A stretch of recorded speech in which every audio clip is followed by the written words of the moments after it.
Now turning to Columbia University, where protests continue for a 13th day. Students now demanding the university divest from companies that do business with Israel. Bryan Llenas is at Columbia and joins us now. Bryan.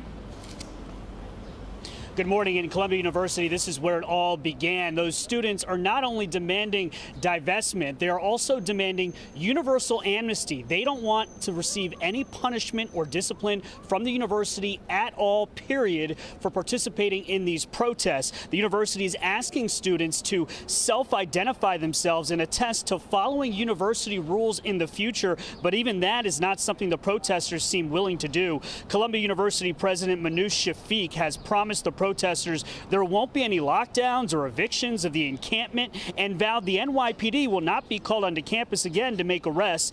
The university says negotiations are ongoing with the protesters and who promise to continue to protest until Columbia fully divests its $14 billion endowment from companies associated with Israel, while also severing academic ties with institutions in Tel Aviv. Over the weekend, Senate Minority Leader Mitch McConnell had this to say about the growing protests nationwide.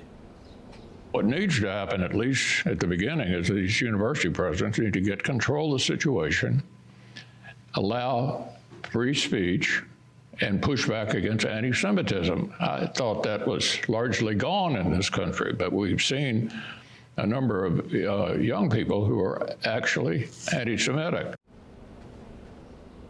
It's almost as if the university here at Columbia is trying to run out the clock. Last day of classes today. Final exams begin Friday. They want this all settled for the on-campus commencement ceremony on May 15th.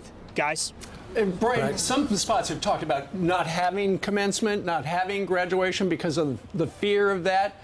You got to figure if they do have an in-person commencement, there's going to be disruptions.